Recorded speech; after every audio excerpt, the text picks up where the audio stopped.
Students, आज के video में मैं आपको एक्सप्लेन करूंगा एक्सरसाइज 13.1 का क्वेश्चन नंबर 5। हम लोग क्लास 10 मैथ्स का चैप्टर 13 करेंगे, that is surface area and volume.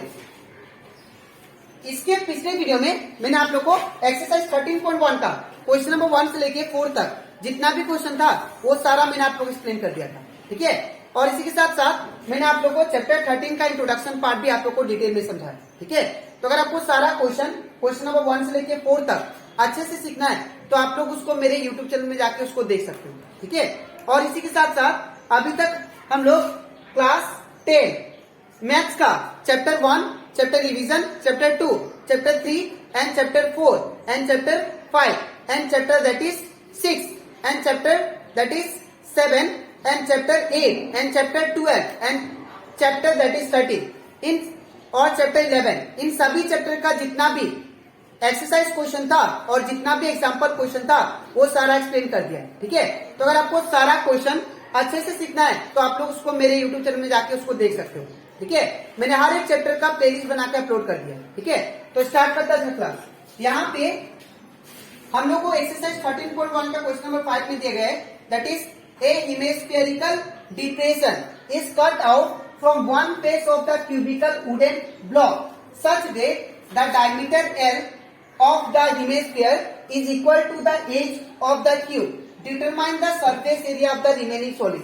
अब यहाँ पे आप लोग को दिया गया है दैट इज एक सॉलिड वुडन ब्लॉक है, ठीक है, क्यूबिकल ब्लॉक। तो यहाँ पे एक सॉलिड वुडन क्यूबिकल ब्लॉक बना लेते हैं। तो ये आपका that is solid wooden block हो गया, ठीक है, जो कि क्यूबिकल शेप का है। तो आप लोग जानते हैं क्यूबिकल में क्या होता है, that is her side equal होता है, ठीक है। हर साइड क्या होता है आपस में इक्वल। तो यहाँ पे जो क्यूबिकल बॉक्स है इसका हर साइड क्या है, इक्वल है। यहाँ पे बोला जा रहा है a hemisphere depression is cut out. अब यहाँ पे एक हेमिस्फेरिकल शेप का, हेमिस्फीयर का शेप का यहाँ पे कट किया गया है, ऐसा कुछ, ठीक है, ऐसा कुछ हेमिस्फेरिकल डिप्रेशन कट कर दिया गया है, that is solid cubical box है, ठीक है।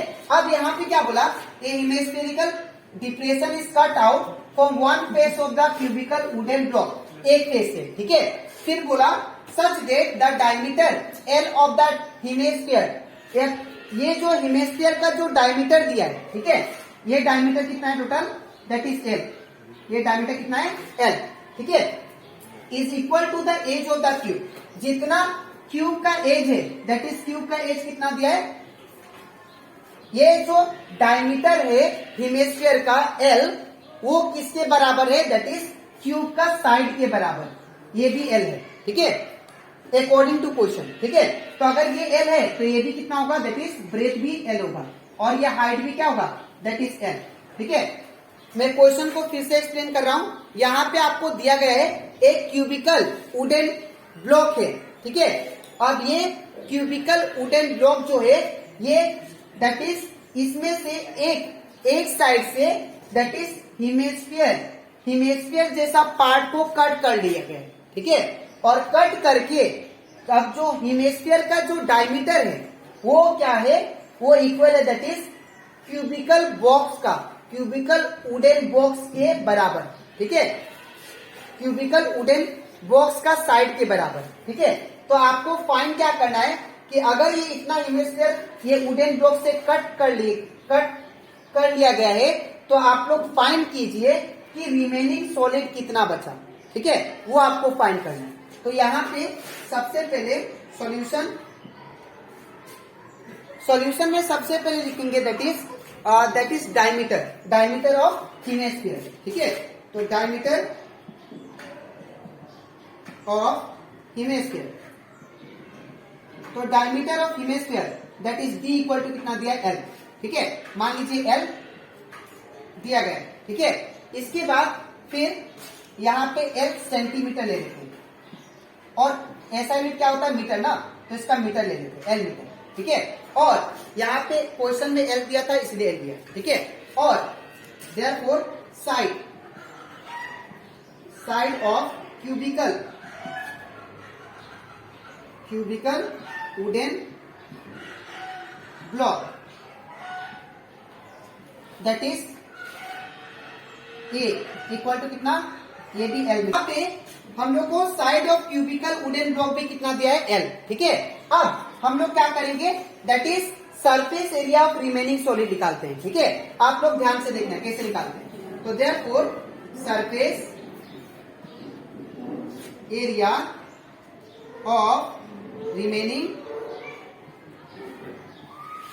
सॉलिड, ये किस आएगा, ध्यान से देखिए। अब यहां से हम लोग क्या किए थे, दैट इज हेमिस्फीयर डिप्रेशन को कट कर लिए थे।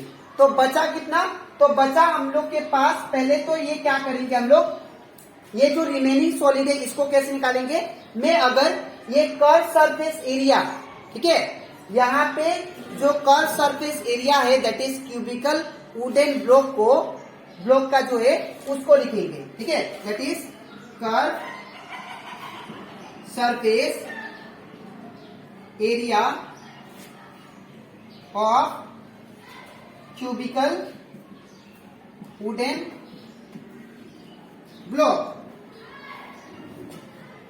प्लस, फिर किसको प्लस करेंगे, that is curve surface area of hemisphere का। ठीक है, that is curve surface area of hemisphere. इसके बाद फिर मैं माइनस कर दूंगा किसको, दैट इज ये देखिए ये पार्ट तो खुला होगा, ये ऊपर वाला पार्ट क्या होगा, खुला होगा, that is area of, that is base. ठीक है, area of base of hemisphere. ठीक है, तो यहां पे क्या होगा, एरिया ऑफ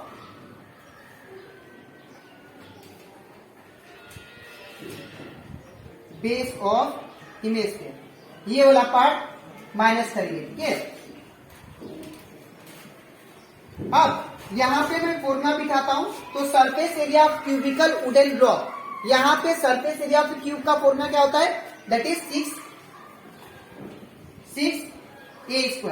ठीक है ना, इसके बाद यहां पे प्लस का प्लस, अब यहां पे curve surface area of hemisphere, इसका फॉर्मूला क्या होता है 2πr²। ठीक है, इसके बाद यहां पे माइनस क्या करना मुझे, area of base of hemisphere, ये जो बेस है इतना पार्ट इसको माइनस करना है क्योंकि ऊपर तो खुला रहेगा।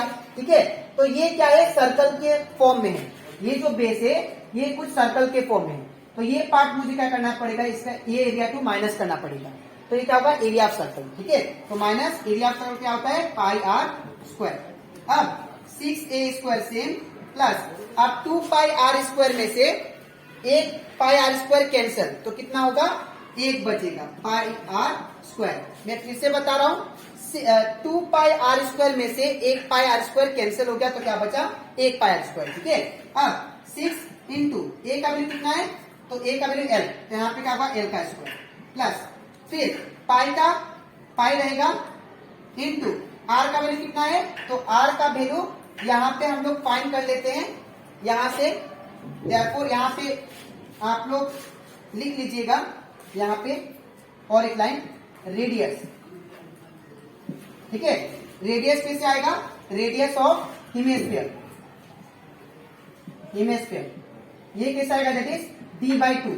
डायमीटर को आधा करने से हम लोग को रेडियस मिल जाता है। ठीक है, तो डायमीटर कितना दिया है, l, तो l बाई क्या होगा 2, तो यहाँ पे क्या होगा l/2 और ये स्क्वायर का स्क्वायर। ठीक है, अब इतना करने के बाद यहाँ पे अगर आप लोग ध्यान से देखो तो यहाँ पे 6 का 6 इंटू l² सेम प्लस, अब ये स्क्वायर इसके साथ भी होगा इसके साथ भी होगा, तो l का स्क्वायर l² और 2 का स्क्वायर 4। पहले पाई को लिख लेते हैं, उसके बाद l का स्क्वायर l², फिर 2 का स्क्वायर 4। इसके बाद मैं यहां पे करता हूं। ठीक है, अब इक्वल टू 6l²। अब यहां पे आप लोग ध्यान से देखना, ये 6l² और इधर πl²/4 है। ठीक है, अब इन दोनों में से कॉमन क्या है, तो इन दोनों में से जो कॉमन है वो है आप लोग का दैट इज l²। तो l² को बाहर ले लेते हैं, तो क्या बचेगा ब्रैकेट में 6 ओनली, 6 प्लस और इधर क्या बचेगा π/4। यहाँ पे क्या लिखेंगे, l² का l², अब नीचे कुछ नहीं मतलब 1, इन दोनों का एलसीएम लेते हैं तो 4 होगा, ठीक है ना। अब क्रॉस मल्टीप्लाई, तो 6 4 जा कितना होगा, दैट इज 6 4 जा 24, ठीक है, प्लस का प्लस और पाई 1 जा पाई, ठीक है। अब यहाँ पे क्या करेंगे हम लोग, यहाँ पे ये जो 4 है यहाँ पे इसको, तो हमारा जो नेट आंसर आ जाएगा क्या आएगा, L square that is bracket 24 plus pi और होल डिवाइडेड बाई नीचे 4, ठीक है। तो अब इसके नेक्स्ट वीडियो में मैं आप लोगों को एक्सप्लेन करूंगा एक्सरसाइज 13.1 का क्वेश्चन नंबर 5, ठीक है। तो आई होप आपको ये क्वेश्चन अच्छे से क्लियर होगा, ठीक है। तो आपको लिखना कैसे मैं बता देता हूं। सबसे पहले ये पार्ट लिखिएगा और इसके नीचे आपको ये लिखना है, ठीक है। तो आज के लिए इतना ही, मिलते हैं नेक्स्ट वीडियो में।